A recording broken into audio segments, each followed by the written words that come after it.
장 18절에서 27절 말씀을 근거로 정말 중요하게 여기고 지켜야 할 것 2라는 제목으로 하나님 말씀 증거하도록 하겠습니다. 하나님 나라에 향하여 출애굽기 강의 92번째 시간입니다. 방금 말씀드린 것처럼 오늘 본문은 출애굽기 21장 12절에서 27절까지의 말씀으로 이 이스라엘 백성 하나님의 백성들에 대한 폭력에 대한 법에 대해 하나님께서 규례를 제정하신 말씀입니다. 어제는 살인에 대한 말씀이었고요. 오늘은 폭력에 대한 말씀입니다. 이 살인과 폭력에 대한 말씀을 두고 많은 사람들이 하나님이 법도가 세상 법도보다 더 두렵고 무섭다라고 생각하는 경우가 있습니다. 살인하는 자는 반드시 살인을 사형을 당할 것이고 또 그 하나님의 전에서 끌어내림을 당할 수 있는 그런 사형을 당할 수밖에 없는 그런 상황에 놓여져 있다. 아니 사랑이 하나님이라고 하면서 어떻게 그런 죄들을 다 그렇게 할 것이냐라고 생각하는 경우가 있습니다. 그런데 우리가요 말씀을요 그 말씀 좀 더 깊이 묵상하면서 그 말씀에 대한 하나님의 뜻을 우리가 알고자 노력한다면요 진짜 그 안에서 하나님의 마음을 우리가 발견할 수 있다는 것입니다. 그것을 보여주는 것이 어저께 말씀이었죠. 무엇입니까? 우리가 하나님께서 가장 중요하게 여기시는 것이 생명인 것을 우리가 알게 되었습니다. 하나님께서는 그저 사형을 당했다. 누군가를 살인했다. 그러니까 넌 사형을 당해라. 이것이 아니라 그에 합당한 사정에 따라서 하나님께서는 공의로우신 하나님께서는 정확한 판결을 내려주셨다는 것입니다. 그래서 내가 고의가 없을 경우에는 하나님께서 도피성을 마련해 주셔서 그 사람이 억울하게 죽지 않을 수 있도록 보호해 주시는 것도 있고요. 또 그 사람이 어떤 방법으로든 나쁜 행동으로 나쁜 마음으로 살인을 저지르고 또 살인에 합당한 만큼 그 잔인한 죄 방법이 바로 부모를 존경하지 않고 폐륜을 저지르는 일이라는 것을 우리가 깨닫고 하나님께서 가장 중요하게 여기시는 것이 바로 생명과 말씀이구나라는 것을 우리가 깨닫게 되었습니다. 그 생명과 말씀을 통해서 하나님은 결국 무엇을 만들기 원하십니까? 하나님은 결국 우리를 구원받은 하나님의 백성으로 만들기 원하셨다는 것입니다. 그 구원이 무엇입니까? 생명을 받았다라는 것입니다. 그 생명이 무엇입니까? 우리에게 다시 살 수 있는 두 번째 생명, 영생을 주셨다는 것입니다. 영원한 생명을 주셨는데 그 영원한 생명은 육으로 사는 생명이 아니라 영으로 사는 생명이죠. 그래서 이 영으로 사는 생명으로 우리는 하나님을 믿기도 하고요. 또 영원으로 사는 생명으로 그리스도인의 삶을 살아가기도 합니다. 가장 중요한 건 무엇입니까? 그것으로 그 영으로 사는 삶으로 우리는 천국에 가게 될 것이고요. 그 천국에서 영원한 삶을 살게 될 것이라는 것입니다. 하나님께서 가장 중요하게 여기시는 것이 바로 이것이었습니다. 두 번째, 그 부모에 대한 죄를 통해서 그 죄를 살인죄랑 같이 둔으로써 하나님께서 가장 중요하게 여기셨던 것 하나님의 규례, 계명, 말씀이라는 것입니다. 이 부모에 대한 죄를 하나님과 우리와의 관계를 뜻하는 것이고요. 또 사람과 사람과의 관계를 뜻하는 것인데 이것을 어긴다는 것은 하나님을 대적한다는 것이고 이것을 어긴다는 것은 하나님을 멸시하고 괄시한다는 것입니다. 그렇기 때문에 하나님의 말씀을 우리가 소중하게 여기지 않으면요 하나님을 우리가 만홀히 여기는 것과 마찬가지로 절대 구원받을 수 없는 절대 용서받을 수 없는 그 죄를 우리가 범죄하는 것으로 그러니까 그것이 살인죄가 되는 우리에게도 그것이 사형죄가 되는 그런 일들이 있다는 것입니다. 그래서 우리가 이렇게 하나님의 생명을 소중하게 여기고 또 하나님의 말씀을 소중하게 여기는 성도님들 되시기를 예수님의 이름으로 축원합니다. 이것이 어제의 말씀이었고요. 오늘 말씀은 그 폭행에 대한 말씀입니다. 좀 더 자세히 이야기하면 어떤 사람이 어떤 사람에게 신체적 피해를 가했을 때의 그 처벌의 내용이 있고요. 또 한 가지는 형사처벌법. 이 사람이 형사적으로 어떻게 그 죄를 저질렀을 때 어떻게 해결해야 되는지에 대해서 말씀하고 있습니다. 이 말씀을 통해서 우리가 하나님이 또 소중하게 여기시는 것이 무엇인지 깨닫는 은혜가 있기를 바랍니다. 먼저 첫 번째는 신체적 피해에 대한 규정입니다. 18절부터 22절까지의 말씀인데요.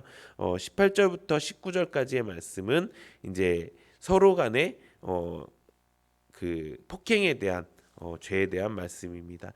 만약에 이 사람들이 이제 싸우게 되었습니다. 근데 그 사람의 생명이나 자유를 빼앗는 범죄가 아니라면 사형에까지 처해지지는 않았습니다. 그런데 만약에 이 피해자가 일을 할 수가 없거나 생계를 유지할 수가 없는 상황이 되면 어떻게 된다고요?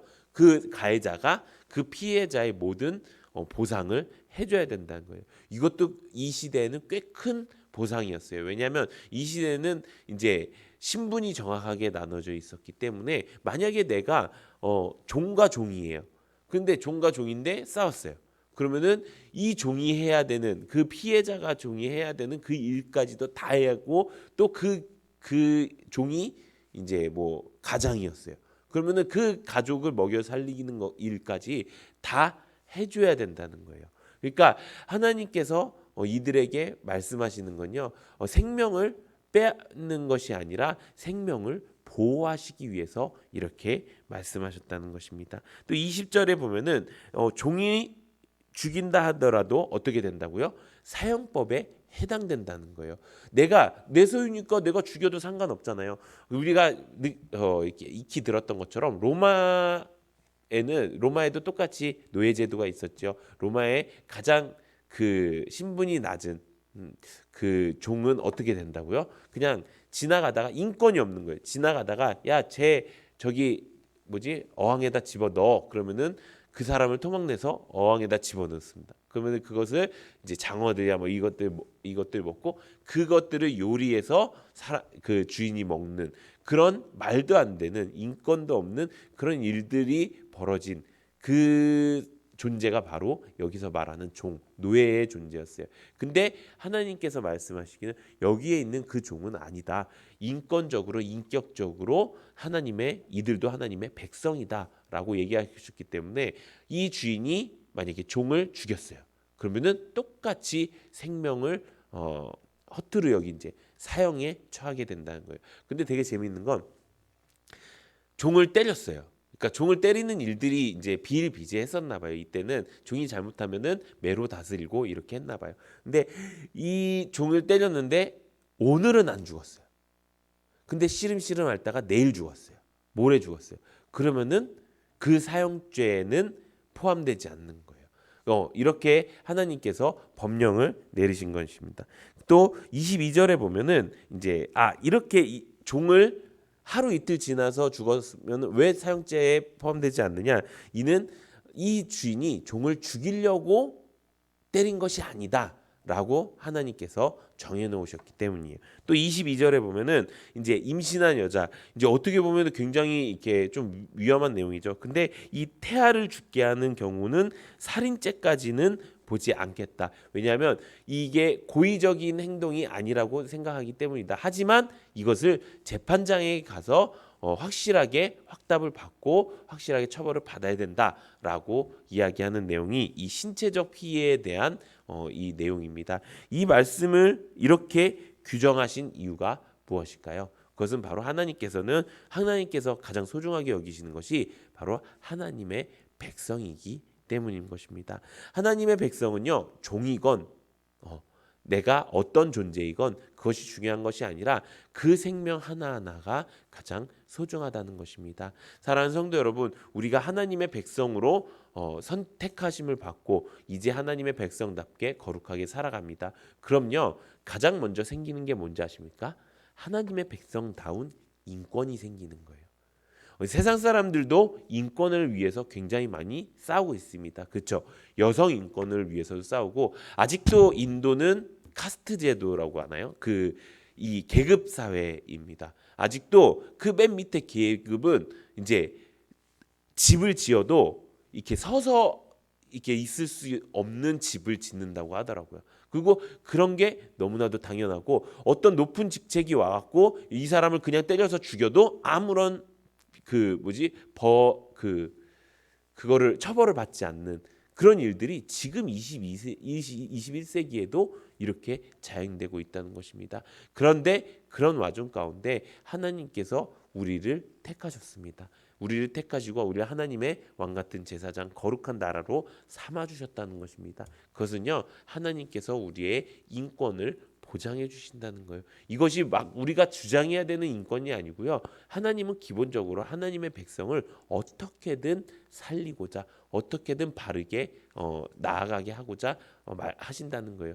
여기 안에서 하나님의 사랑을 발견해야 된다는 것입니다.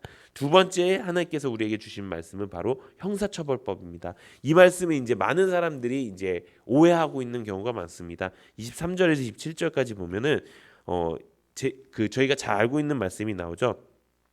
그러나 다른 해가 있으면 값되 생명은 생명으로, 눈은 눈으로, 이는 이로, 손은 손으로, 발은 발로, 된 것은 된 것으로, 상하게 한 것은 상함으로, 때린 것은 때림으로 갚을 지니라. 아멘. 이렇게 나와 있습니다. 어떤 사람들이 이것을 오해하는 이유가 뭘까요? 이 눈에는 눈, 이에는 이. 세상 사람들도 이렇게 얘기하죠. 그러니까 이거야. 내가 당한 대로 그대로 갚아주리라 라는 생각으로 사람들은 이 말씀을 본다는 거예요. 이렇게 얼마나 잘못된 모습으로, 잘못된 생각으로, 잘못된 눈으로 우리가 하나님의 말씀을 보고 있는지 모릅니다. 하나님께서 이 말씀을 한 진짜 목적은요, 이거예요. 이들이 이때 법이 없었기 때문에 어떻게 했냐면 누군가 내 눈을 이제 상하게 했어요. 감히 내 눈을 상하게 해? 그러면은 내 눈을 상하게 하고 내 마음의 피해도 있고 내 그것도 있으니까 넌 죽어야 돼 라고 하는 그런 자기 마음대로의 법들이 너무나도 많았던 거예요. 그렇기 때문에 하나님께서는요, 하나님의 백성답게 하나님의 백성을 지키시기 위해서 너가 만약에 눈이 상했으면 눈이 상한 만큼만 처벌해라.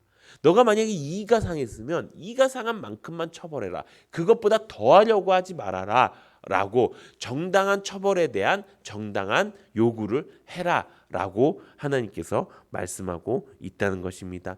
이것만큼 하나님의 큰 사랑을 보여주는 말씀이 없다는 것입니다. 그런데 사람들이 이걸 잘못 해석하는 거예요. 내가 당한 대로 똑같이 갚아주는 게 하나님의 공의입니다. 하나님의 사랑입니다 라고 이야기합니다. 그것이 아니에요. 용서할 수 있으면 용서하는 거예요. 근데 내가 만약에 받은 피해가 그 정도다. 그러면 그거에 합당한 합당한 처벌을 받을 수 있을 만큼 살으라는 거예요. 이거는 이제 사담인데요. 얼마 전에 어떤 분이 이제 교통사고가 좀 나셨어요. 이렇게 다른 차랑 부딪히는 일들이 있었어요. 근데 이제 그 손해사정사라는 사람이 있어요. 그 사람이 뭐냐면 이 교통사고를 보고 이제 몇 대 몇 이것을 어느 정도 이렇게 책정을 하고 이제 서로 양측에다가 이야기를 하는 거예요. 근데 그쪽 측에서는 100대 0을 얘기를 하는 거예요. 그 상대방 측에서. 근데 이제 그 블랙박스를 이제 보게 됐는데 100대 0은 아닌 것 같은 거예요. 그러니까 도로상에서 있었던 것이고 하여튼 뭐 여러 가지 봤을 때 이거는 100대 0이 아닌데. 근데 이 손해상조사가 이제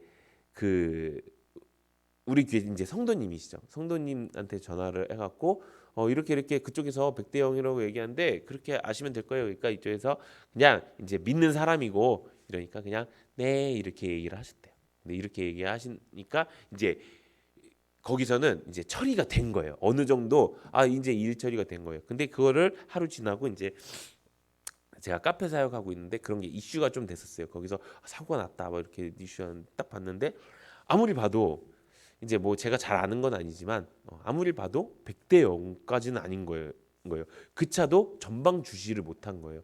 그래갖고 이 정도면은 만약에 7대 3이나 뭐 이 정도 될 것 같은데 그래갖고 제가 이제 말씀을 드렸어요. 이렇게 한 요 정도 될 것 같은데 다시 한번 어필을 해보는 것이 어떠냐. 그러니까 그냥 뭐 넘어가지요. 이런 식으로 이제 처음에 생각을 하시더라고요. 그래서 제가 그랬어요. 하나님 믿는 사람이라서 이제 그냥 넘어가는 것들이 있다. 예를 들어서 누군가 이제 내 앞을 갑자기 튀어들었고 내가 깜짝 놀랐는데 클락션을 울릴까 말까 하는 그런 것들은 우리가 그냥 넘길 수 있다. 근데 하나님께서 나에게 이제 허락하신 거는 그런 도덕적인 면에서 윤리적인 면에서의 그런 허용이지 이런 것들까지도 하나님께서 이제 다 네가 참고 살아라라고 말씀하시지 않는다. 그래서 정당한 것을 요구할 수 있을 땐 요구해라라고 이야기했어요. 그래서 그쪽에다 전화 걸었는데 제가 중간에 이제 전화를 바꿔서 요리조리 조목조목 이렇게 이야기하니까 거기서 짜증을 내더라고요. 근데 왜 짜증을 낼까요? 일 처리가 그냥 이렇게 여기 100대 0으로 이렇게 그냥 처리가 됐는데 그게 이제 뒤집힐 것 같은 거예요. 왜냐하면 우리가 인정을 안 하면은 거기서 이제 재판을 가야 되고 그러면은 이제 일이 복잡해지니까 이제 그쪽에서 짜증을 내기 시작한 거예요.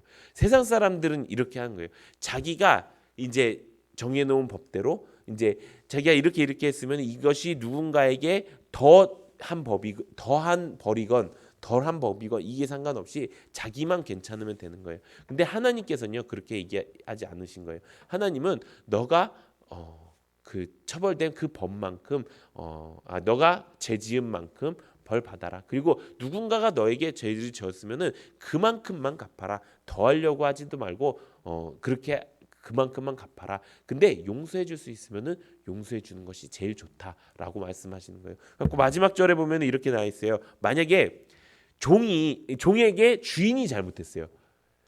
주인이 잘못해갖고 종의 눈을 뽑았어요. 그러면은 어떻게 돼요?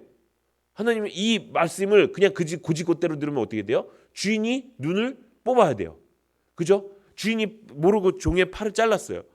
이렇게 그러면 어떻게 돼요? 주인이 팔을 잘라야 돼요. 근데 여기서 뭐라고요? 그렇게 하지 않고 어떻게 해야 되냐?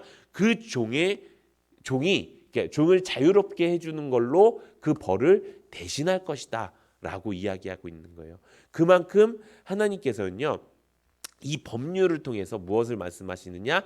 너희들은 이제 하나님의 백성이야. 그런데 하나님의 백성이라고 다 그냥 봐주면서 사는 것이 아니라 하나님의 백성답게 너가 더 하려고 하지 말고 너가 할 수 있을 만큼 너가 처벌을 받을 수 있을 만큼 딱 받아. 그것보다 더 하려고 있는 것이 있다면 그것은 내가 지켜줄 거야 라고 하는 하나님의 보호하심과 사랑이 있다는 것입니다. 사랑하는 성도 여러분, 우리가 이 말씀을 통해서 우리가 깨닫는 것이 있습니다. 하나님께서는요 우리가 하나님의 백성답게 살기 원하십니다. 이 세상 가운데서 하나님의 백성다운 빛과 소금이 되기를 원하십니다. 근데 세상 사람들은 세상법을 적용하면서 살아요. 근데 우리는 어떻게 살아야 돼요? 하나님의 법대로 살아야 되는 거예요. 하나님의 법의 핵심은 뭐라고요? 사랑이라고요. 하나님의 법의 핵심은요, 하나님의 백성답게 내가 한 만큼 또 하나님이 나를 사랑하시는 만큼 우리가 그래서 이거 있잖아요. 이 시대는 눈에는 눈, 이에는 이 이래서 이렇게 할 수 있어요. 근데 우리가 신약으로 넘어와서 어떻게 됩니까? 우리의 모든 죄가 이렇게 하면은 저렇게 갚아야 되고 이렇게 하면 저렇게 또 해야 되고 하는 그것이 있지만 이제 어떻게 됐습니까? 예수 그리스도의 보혈로 그 모든 죄가 사해졌다는 거예요. 우리가 그것이 하나님이 주신 가장 큰 은혜라는 거예요.